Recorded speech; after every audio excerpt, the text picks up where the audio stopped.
It's not who you are, because people become invested in that desire. We see this with social media. This is what I was just getting to. So people live this beautiful Facebook life, and if you looked at them, they're living on boats and they're drinking margaritas and they're eating a perfect meal. But if you looked at their life, it's really probably jacked up. It's called fake book. This is gonna hurt. It's time for the Suffering Podcast. When our life appears chaotic, do we call a plumber? When mental burdens weigh on our shoulders like a barbell at the gym, is a social media manager required? When we're broken, is an auto mechanic the first person to call? There are specialty tasks where we find no hesitancy in calling a professional so that the job can be done correctly. However, when it comes to mental health, often we feel that we can repair ourselves. The stigma attached to mental health redemption can steer some clear of reaching out at the most critical of times. We live in a world where it is an impossibility to be a jack of all trades. The professionals are there to guide us to a solution, to make us more mentally strong by giving us coping skills and tools. They are the unsung heroes that make a difficult life a little easier. I'm Kevin Donaldson here with Mike Failace, and on this episode of the Suffering Podcast, we sit down with Theresa Agostinelli to discuss the suffering of a therapist. Teresa, my God, that took a long time to get through, didn't it? Oh, you stop. Theresa, I know you're a therapist. I want you to meet Dr. Asshole. Theresa has guided many people into living their best lives. Before we get started with anything, I want to throw a big shout out to our main sponsor, and that's Toyota of Hackensack. We buy our cars from Toyota Hackensack, and we don't trust many people. So go to toyotahackensack.com and let them find you a car. Teresa, thank you so much for coming in today. I really do appreciate it. Every week, we like to take a question from an audience member. And it's a good way to engage our audience members, but sometimes they see an angle that we don't see. So this week's social media question comes from Cyan, and it says, why is it so hard to just be happy or be content with your life? It's a tough question. Yeah. It's a tough question. What do you think? Well, it's a question I do get a lot. Why can't I just be happy? And it's so funny because in my own personal life, there was a time where I just couldn't be happy. I just could not get past the past, the grief, the suffering. What's there to be happy about? What I've learned is that there are people who are just not going to be happy because they choose not to. Happiness is a choice. I have a lot of people and I will tell you the top 3 things people tell me, it's in my book. I'll be happy when I have the right mate or a different mate. I'll be happy when I have X amount of dollars in the bank. I'll be happy when I get a podcast partner that can speak. Okay, that could work. That's one of the things I talk about all the time. And then the third one is, these are the top 3. When I get X amount of money, when I have X partner, and when I have lost X amount of weight, have X health. What I tell people is you're not supposed to wait for those things to get happy. In other words, you have to get happy to get happy. And happiness breeds happiness. Well, one of the things I think you're touching on is the difference between happiness and joy. All right. So happiness is very temporary. Joy is everlasting. And happiness is, I'll give you, for instance, like you may sit down to a really good meal and that meal is delicious and you may be really happy at that time. But an hour later, the happiness is faded. Happiness is fleeting. When you're sitting on a bowl. Yeah, when that meal is coming right out of you. Thank you for being so disgusting. Mike, what do you think? We get this question. I know people in our lives have asked us this question. Absolutely. I think a lot of people want to live other people's happiness, if you know what I'm saying. You see like a professional football player and they always say, oh, I wish I was him. Social media. Yeah. Social media is a perfect example. I don't know if I can't say if anybody, but I don't know if a lot of people have a lot of inner happiness. People that are totally happy with their own lives. They always want something better for themselves and they're always striving for something better. And when that better never comes, people just aren't happy with themselves. Because part of it, they're looking for an identity in whatever they're seeking. A mate, the proper mate, is not going to make you joyful. It's not even going to make you happy. It might make you happy in the short term. But for you, very short term. It might make you happy, but it's not who you are, because people become invested in that desire. We see this with social media. This is what I was just getting to. So people live this beautiful Facebook life, and if you looked at them, they're they're living on boats and they're drinking margaritas and they're eating a perfect meal. But if you looked at their life, it's really probably jacked up. It's called fake book. Yeah, Fake book. and that's why they have filters on all these social media outlets. I think you should use them. I mean, how many times have we seen people like with their shirts open and they have like ripped up abs and everything, and then you see them in real life and they got this big pot belly. Yeah. Yeah. It's not what it really isn't. It is. It's fake book. Yeah. It's perception. And I do want to touch on the fact that happiness and joy, they can be similar. They do go hand in hand. And if you're expecting someone externally to make you happy, that's never going to happen, because you have to be happy first with yourself. Because you don't have internal happiness. Exactly. If you rely on someone else to make you happy, then you don't have that, like I said, internal happiness within yourself anyway. And then when happiness is an inside job, joy is an inside job. And when you reach that place where, you know what, I don't need external. Oops. That's okay. Is that? At least the cap was on. See, it's the caffeine. The caffeine. The external. If you're waiting for the external to help you with the internal, then you're never going to reach that place where you feel like you've achieved total happiness or total joy. So it's never external; it's internal. Somebody who doesn't, for me anyway, for somebody who doesn't understand your sorrow or what you're going through at that particular season of your life, they come at you, and it's almost offensive, because they come at you, hey, listen, you got a beautiful house, and you got beautiful kids, and you got a good job. A nice dog. Why aren't you happy? Why aren't you happy? Because they're not, you're seeking something, and they're parts of your lives. For me, I talk about primary identity. I've said it numerous times on here. So yep, I've heard you say it. So primary identity is really something that is unshakable, and everything else is falling underneath it. Without that primary identity, you're never going to be happy. You said prairie fire on here a lot too. I don't know if you ever heard that. Hashtag prairie fire. I've heard you say that. Hashtag prairie fire. Yep. That is important. But Kev, getting back to what you said, people say, oh, you have this beautiful house and you have these beautiful kids. They're not realizing the bills that come along with that either. That's always in the back of your mind, that like, how am I going to pay for this beautiful house? How am I going to pay for, kid wants a bicycle? It's no different than looking at somebody's life on Facebook. Oh yeah, without doubt. Yeah. So Cyan, thank you so much for sending that in. Try to send your questions in, and we will get them on the air. Great question. That was it. It was a very deep question. We got some. We could have talked an hour on that. Yeah, alone. I was thinking. Wait. We got a very deep audience. They're about as deep as a wading pool. I'm just kidding, everybody. You know I love you.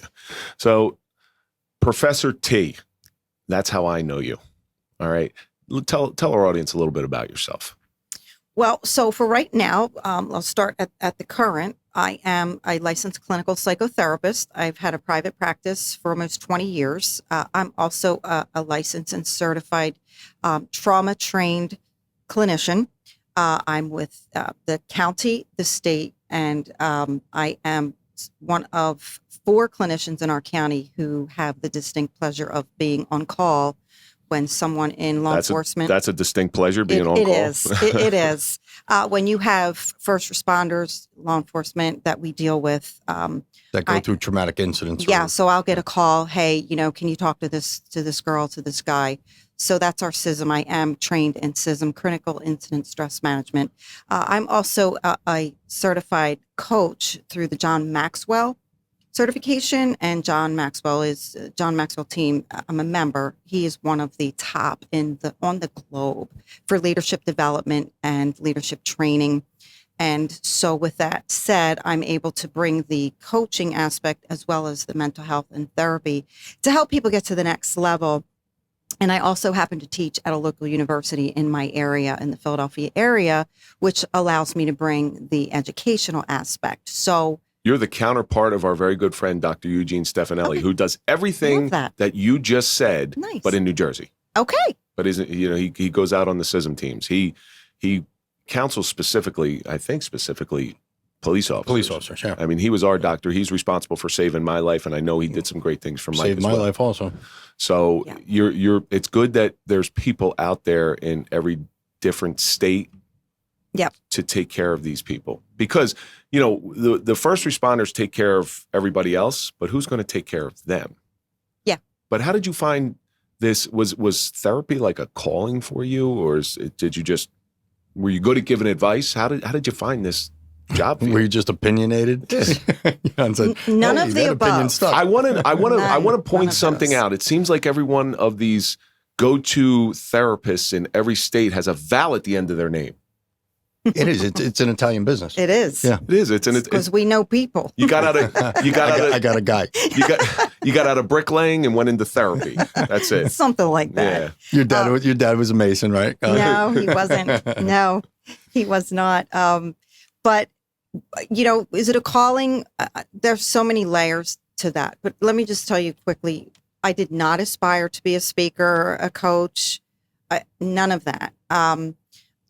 I was born in a socioeconomically stable family, Philadelphia area. I was the youngest of four, very traumatic, dramatic, lots of What part of Philly? dysfunction. What part of Philly? South Philadelphia. South Philadelphia. Yeah. So you were with all the rest of the Say Italians. South Philly. Look at that. With all the rest of it, you probably hung around with Vince Papali and all those people down there, right? So we know some people. Yeah. I was born That's in Italians. They Yeah, know we know people. Come on, Kev. I was born in St. Agnes Hospital. And, I never aspired to be a teacher or a coach or a therapist.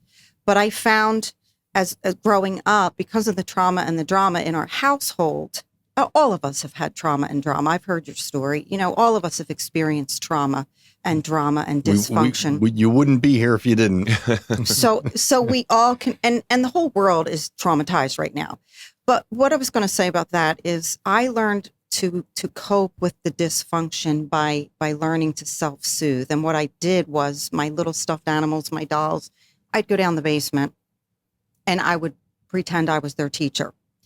And that was my getaway, and that was my way of making sense. And I grew up a very anxious child, a very anxious, chronically anxious shell of a person. So I did not aspire to be a speaker. What happened was, I got married young. I got pregnant. I got married young. I was 19, and my husband died suddenly. I was 26. He died of a blood clot to the lung. And overnight, I was a widow. Yeah. Single mom, Now what? and I had a little boy who was 6. And now what? I had no job. This is your little boy, David. Yeah. David, who I've spoken with. He's a wonderful guy. Yeah, you'll enjoy you'll enjoy having him. So I realized that I have no job, I have no skills, I have a high school education, and I have no friends and no support. I lived in the Pocono Mountains at the time when there was tumbleweeds blowing by. So I realized that I had a couple of choices. I was going to curl up and die, or I was going to fight this feeling. Now, with that said, lots of times I did curl up and told the Lord, if you don't take me out, then I will. I was not able to handle the grief. We've all been down that road. Yeah, and we can talk about that too. It's self-pity thing where you just sit there and say, I'm done with it. Yeah. I'm done. Like I said, So after my incident, I went to bed almost every night saying, if I don't wake up tomorrow morning, it probably wouldn't be a bad thing, because you just don't want to deal with it anymore. I would agree with you. Yeah. And I hear that a lot. I'm still hearing that a lot. But what I did was this. I realized that I spoke at my husband's funeral. I wanted to. I felt like I wanted to honor his memory, and I wanted my son to see that I was a strong person and that his dad was loved. And I did. I spoke at the funeral, and it ignited something in me, because I saw that I connected with the audience. I connected with the people there, and I was able to lay my suffering out. But in the suffering, I was able to talk and to share. And I realized then that I had a connection with the audience, but I was not ready to be a speaker or a coach or a teacher. I had to invest in myself. So Now, when you first talked, did you feel like a sense of release? yes. Like, just like getting it off your chest? Yeah, absolutely. We're very familiar with that feeling. Yeah. We'll go out and tell our stories. It's tough at times because it rehashes some bad feelings, but ultimately at the end of the day, it's therapy. This whole podcast is therapy for us. Yeah. We let our darkness out. We just did it on Instagram Live before you were in here. We let our darkness out. Awesome. And because otherwise, what's the other choice? We bottle it up. Or like you said, curl up in a ball. Yeah. And Yeah. it is a choice. There are choices. Sadly, some people don't choose the right choice. We can get into that as well. I mean, the drama and the dysfunction, I'm sure I've also heard your story.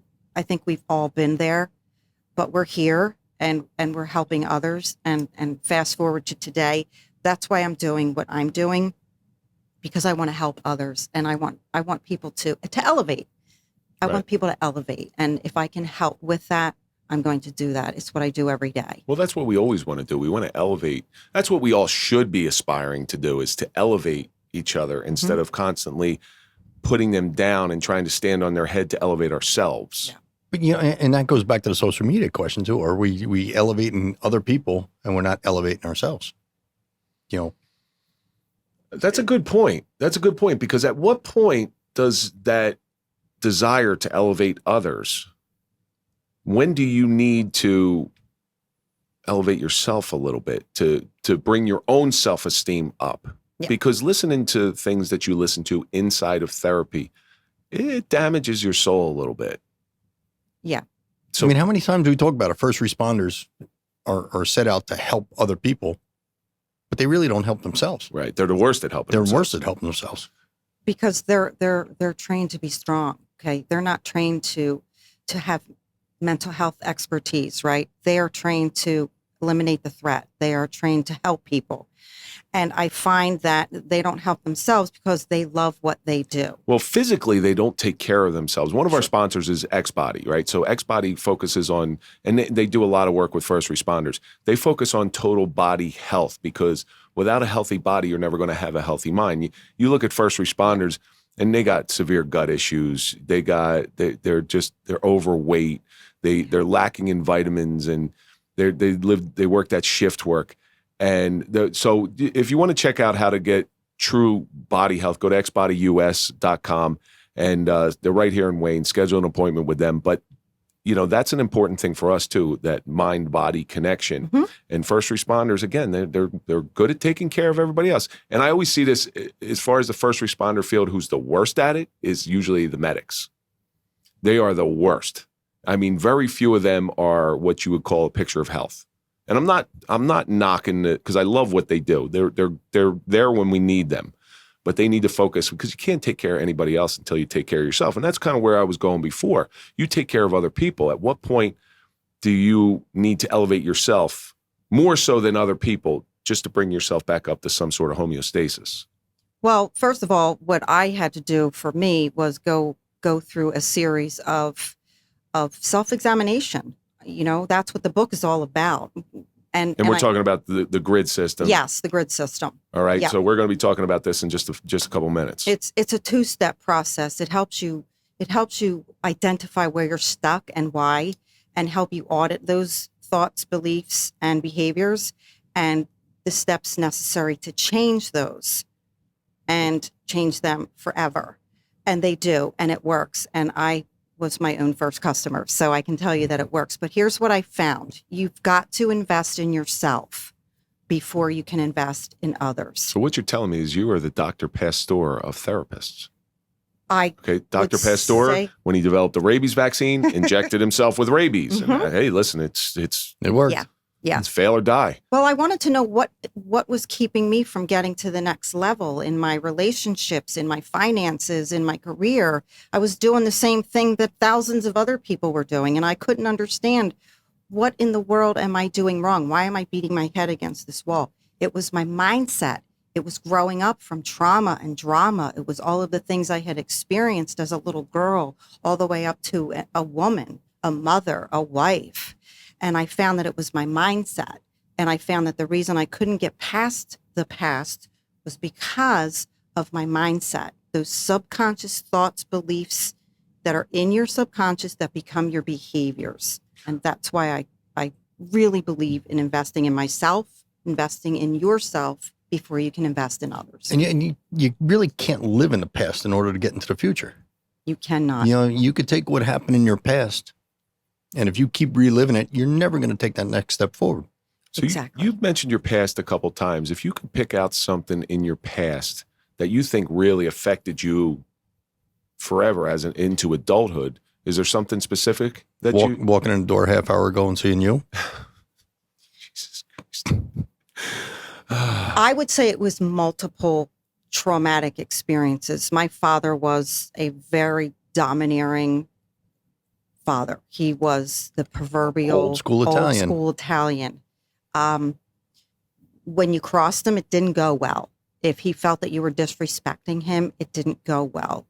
If he felt that he was being lied to, all of those things. And I remember so many nights and it's in my book, going to bed, hearing my brothers being beat. My father was abusive to my mother, to my brothers, not so much my sister and I.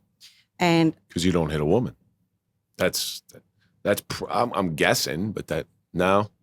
No, I think, my sister and I just had a soft spot in my dad's heart, but I was traumatized by the things that I had seen and heard in those very early years.